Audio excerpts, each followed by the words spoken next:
I recently learned I got name checked by Terrence Howard on his recent appearance on Joe Rogan. I reached out to Neil deGrasse Tyson. Neil deGrasse Tyson, he was like, hey man, yeah, I'd love for you to come on my show, to my radio, do my TV thing. Would love that. I was like, yeah, but I've got something I want to introduce to you. I got name checked because 8 years ago, he sent me a 36-page treatise, and it was only 36 pages, so this is Terrence Howard attempting to reinvent mathematics and physics. A little backstory there. I took initial interest in Terrence because my mother said to me, do you know Terrence Howard? I said, yeah, I know. You mean the actor? She said, yeah, well, I heard him interviewed on NPR.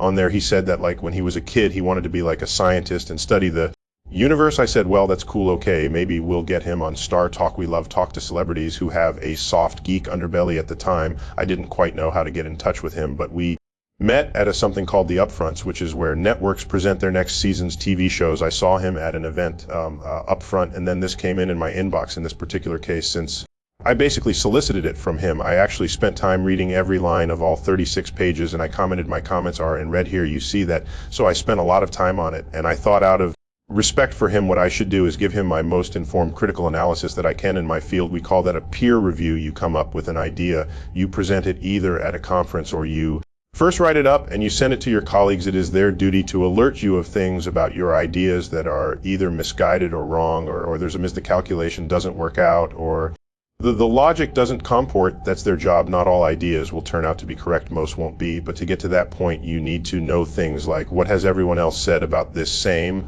subject? Am I repeating someone else's work? Is this a new insight that no one else has had but as foundations that are authentic or legitimate or objectively true? Am I making a false assumption? Am I making an assumption that someone else has already shown to be false? All of this goes on the frontier of science. Let me make it clear that I'm delighted when I see people with active minds trying to tackle the great unknowns in the universe. It's a beautiful thing that people want to participate on this frontier. What can happen is, if you're a fan of a subject, let's say a hobbyist, let's call it, it's possible to know enough about that subject to think you're right, but not enough about that subject to know that you're wrong. And so there's this sort of valley in there, a valley of false confidence. This has been studied by others, and it's called the Dunning-Kruger effect. It's the phenomenon where a little bit of knowledge, you over-assess how much of that subject you actually know, and then when you learn even more, you realize, no, I didn't know as much as I thought I did. So then there's a sort of a lull there, and then when you learn even more, you come back up, ultimately learning enough to know whether you are right or wrong. To become an expert means you spend all this time. It doesn't happen overnight. You can't just sit in an armchair and say, I'm now an expert. It requires years and years of study, especially looking through journals where new ideas are published and contested. That's what we have learned is the most effective means of establishing that which is objectively true or determining that which is objectively false. Both of those work hand in hand to move the needle on our understanding of the universe. I'm going to read you just my opening line here. It's titled 1 and 1 = 2, so I lead off by saying this is an ambitious work that is a clear indication of a restless, active mind. Within these pages, however, there are many assumptions and statements that are underinformative, greater than the initial number squared, for that would expose a loose thread within the fabric of our understanding, a loose thread capable of unraveling the very ground rules of mathematics. That's a bold statement. So then I just say this opening thesis is false. There are plenty of examples of this that have escaped your attention. His statement is shown to be false for every number that's less than 1 and greater than z. For example, the square root of 64iz8 is bigger than 64, and it's a larger number than the original, and 64 squared, 496, a smaller number than the original. To the extent that the next 35 pages depends on your stated thesis, this fact undermines your claims and assumptions and conclusions. It's not about feelings here, it's about objective reality. So at the time, I considered Terran a strong acquaintance, and we hung out a bit and had much exchange. We haven't spoken much since then, but go to page 2, and in here he mentions people who he declares were persecuted because their vision exceeded the myopic view of their contemporaries. And he mentions Walter, Russell, Nikola Tesla, John Keeley, and many, many more regarding you. Your list of people who have made brave sacrifices. I note that to be a genius is to be misunderstood, but to be misunderstood is not to be a genius. The work of Walter Russell has eluded any experimental support, and the work of Keeley is generally not reproducible. Science is about reproducibility. I can have the most brilliant, crazy, fun idea ever, and if I perform an experiment and no one else can duplicate that experiment, it belongs in the trash heap. It's me in my own world think I have landed on an objective truth when in fact I haven't. That's how science works, the reproducibility of results. As for the work of Tesla, much of it had very real value to physics and our understanding of electromagnetism, and that value is duly recognized by my community in the naming of a unit of Electromagnetism after him. You can't get more badass than having a unit named after you. Newton has a unit named after him. For example, the metric unit of force is a Newton. Much of the rest of his work was fringe and unrealized, either for violating known laws of physics or for being simply impractical. Just because you do some good stuff doesn't mean everything you ever did is going to be great. I will further affirm that just because an idea sounds crazy doesn't make it wrong. The system of research and publications in peer-reviewed journals has the capacity to spot crazy but true ideas, provided they supporting by compelling arguments and ultimately supported by experiments and observations. Newton's laws, Einstein's relativity, quantum physics were all revolutionary ideas that appeared in peer review settings or journals. Meanwhile, most of the work of Russell and Keeley had no such success with their ideas. So I think on Rogan, Terrence said that I trashed those three researchers' attack. That I had immediate, that I talked about Walter Russell and Victor Shaw Berger and John Keeley as in Tesla as the people that I looked up to. So he threw on. He was like, well, Tesla stuff worked, but Tesla was never really respected and out there. When I'm just simply stating the fact, I don't think of that as trashing. I think of that as being honest. I mean, I could have softened it, but I don't think that's what people who care about you should do. People who care will be honest with you about ideas, about thoughts. The world is changing so quickly, and so is everything around us. Unfortunately, we have chosen to remain handcuffed to antiquated and obsolete beliefs. We have put an enormous amount of faith into the methods and practices of old that are as dead today as the men who propagated the notion that the world was flat. So I say here, regarding your world was flat reference, it's not widely appreciated that the idea of a flat earth predates the introduction and development of the methods and tools of science as we practice them today. Those processes date back to around 1600, coincident with the invention of the microscope and telescope. Before then, truths were whatever seemed right to the senses afterwards, and to this day, truth was whatever the verified data obtained by your instruments forced you to believe if your senses otherwise contradicted the data.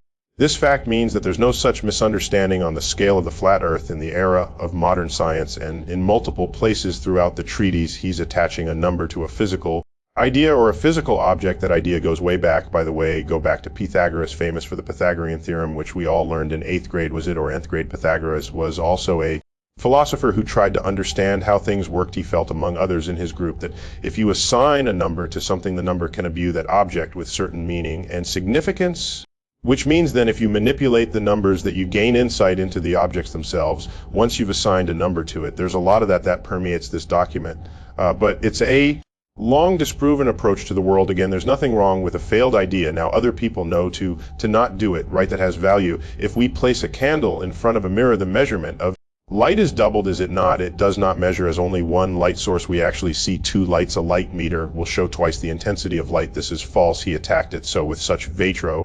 Maybe that's too blunt. What else should I say? I'm a scientist. That's what I would tell a colleague, who then say would thank you, and then we go out for beer after, cuz that's how that works.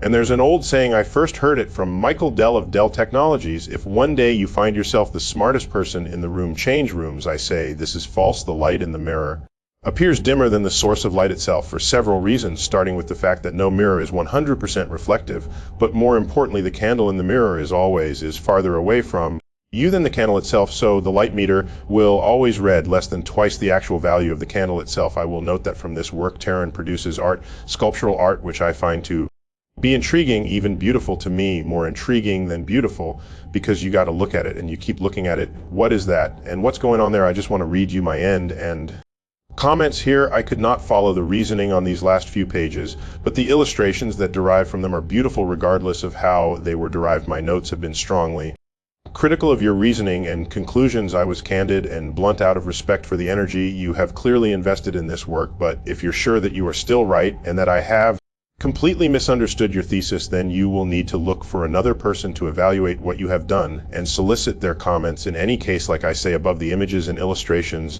in your final pages are beautiful works of art, unlike any I have seen. Best to you, Neil. So in case people wanted to know what actually went down 8 years ago, just always be cautious of the Dunning-Kruger effect. You put in a little bit of work and you have an idea, and then you think your idea is right and that Einstein is wrong and Newton is wrong and that everybody's wrong and that all of modern astrophysicists are wrong. That's bold. That's be audacious, bodacious. When continental drift was proposed, it was like, what land masses are moving on Earth? Sure, that's a weird idea. That's going to be a hard sell. We think there's sort of upswelling of the yes locally, but whole continents move. That's crazy. It would take a few decades until ultimately, when we're mapping the bottom of the ocean, we find that there's a mid-Atlantic ridge, that the ridges are separating. It's like bada bing, so the resistance to jumping on the idea that continents move was not because people were stubborn, it was because people are cautious. Any new idea needs to be put through the ringer. That's how science works. You put it through the ringer. Every possible test, you cannot just cause it happens to look like.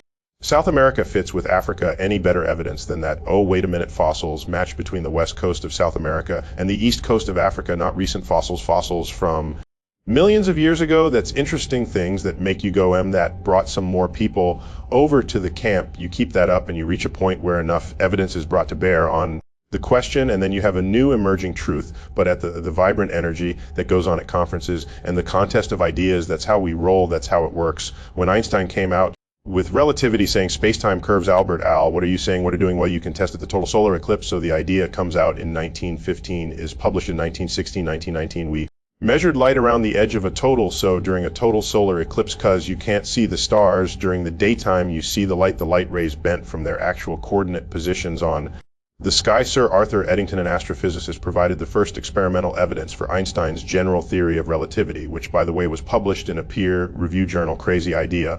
The platform to be accepted for the ideas is not social media, it is not Joe Rogan, it is not my podcast, it is research journals where attention can be given on a level that at the end of the day offers no higher respect for your energy and intellect than by declaring that what's in it is either right or wrong or worthy of publication or not. I wanted to post this to my website so you can see my comments mixed in with his treatise, but you got the sense of it. Thanks for listening. Thanks for watching. Neil deGrasse Tyson here. As always, keep looking up. Hey, music.